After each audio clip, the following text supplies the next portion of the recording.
In Chicago, it's time to send in the McCown, and that might not be such a bad thing. And against a sagging Bears D, is there such a thing as a Packer we wouldn't recommend starting? All this and more on the War Room's Monday Night Preview, starting now.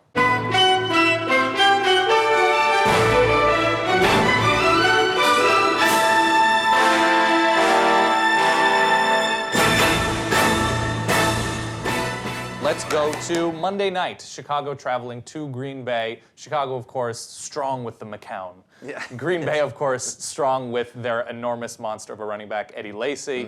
There's still reason to believe in especially Chicago's pass-catching weapons. Matt Forte's had a hell of a year as well in the backfield, both carrying the ball and catching the ball. Who do you like in this Green Bay game? I know there are injury updates, I believe. I don't know what the status of Green Bay offensively is, but there should be a shootout potential here. Right. Fantasy points to close out the week strong. How am I right? Well, as of right now, from what we're reading, James Jones, according to Adam Schefter and many other people that get paid a lot of money to shave daily, wear suits, and talk about people that they don't Shaving's know. overrated.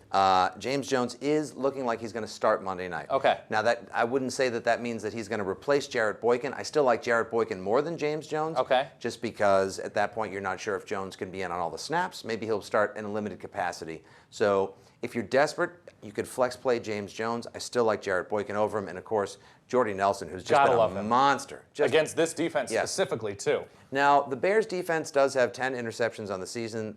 Their pass defense much better than their rushing defense, right. Which is why I'm going to go ahead again and lean on Eddie Lacy and maybe even James Starks. They're trying to deploy a two running back attack. Last 4 weeks, Eddie Lacy is averaging 24 touches and 100 yards rushing. Right. He's huge, just been absolutely huge for them. This could be his breakout. This could be when he's the RB1 of the NFL this week. Could be a monstrous week for him. Sets up Aaron Rodgers beautifully.